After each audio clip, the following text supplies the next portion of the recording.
Welcome! Today we are creating etched heart wine glasses.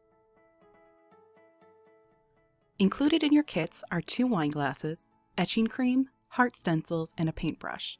You will need scissors and water.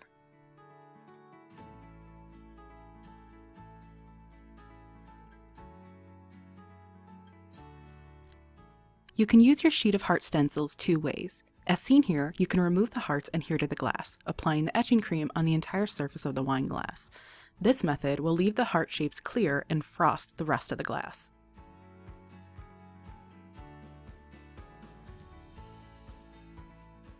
Your other option is to use the heart stencil created by removing the heart shape. After removing the heart shape, cut the remaining stencil out from the sheet. Give yourself as much extra stencil vinyl around the cutout so you have room to apply the etching cream. This option will leave the heart shapes frosted while the rest of the glass remains clear.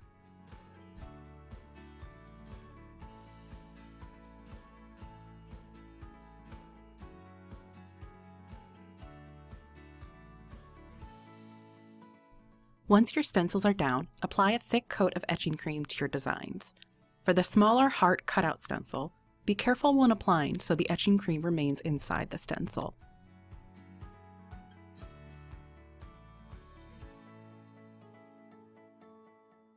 When applying to the entire glass, it's a good idea to put painter's tape to the inside rim and the stem of the glass to keep the etching cream from leaking everywhere.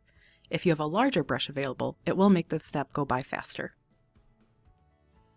Let the etching cream sit for at least 3 minutes according to the instructions on the etching cream bottle. I let it sit for about 15 minutes. Wash the cream off thoroughly with lukewarm water. Once dry, you can remove the stencils from the wine glass, revealing your etched shapes.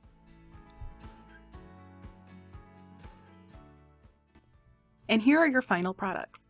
If you coated the entire glass, you may notice that the frosting effect can look a little streaky. Do another coat of etching cream, let sit, and rinse. Repeat until you get the desired effect. All etched designs are permanent and dishwasher safe. Hope you enjoyed this project and see you next time.